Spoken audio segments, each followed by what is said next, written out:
Guys, nandito na tayo ngayon sa Mr. DIY Sumag branch at maghanap po tayo ng Beyblade po. As you can see, hindi gaano marami yung stock ng Beyblade ng Mr. DIY po natin dito sa Sumag, and also hindi ko nakita si Victory Valkyrie. At dahil walang Victory Valkyrie sa Mr. DIY Sumag, ngayon nandito naman po ako sa Mr. DIY Singkang at naghahanap ng Victory Valkyrie sana.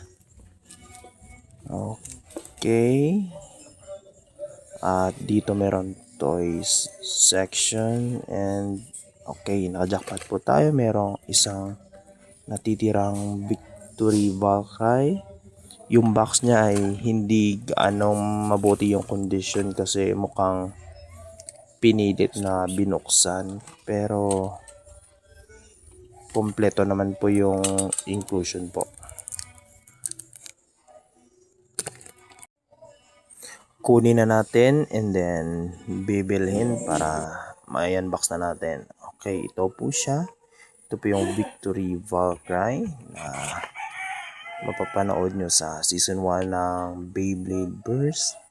At ito po yung Bey ni Volt Aoi. Ito po yung parts niya, layer disc, and also the driver.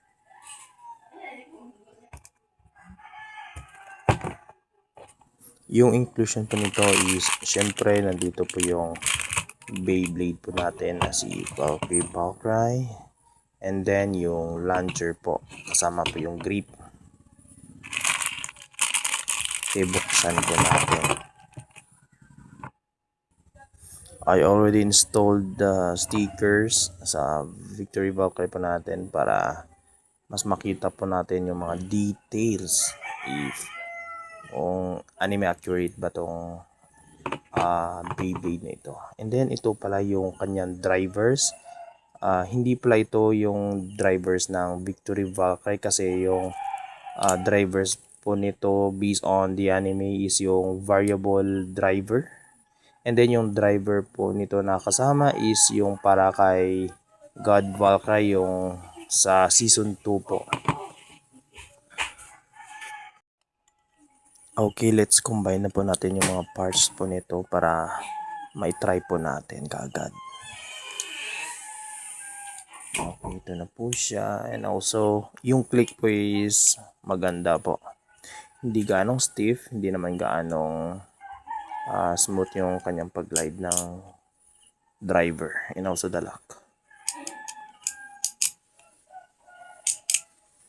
Ito naman po yung kasamang launcher and grip, and much better kasi yung kasamang launcher po nito is yung string launcher. Medyo malakas to, and then much comfortable na gamitin. Even though yung Beyblade na ito is fake or bootleg,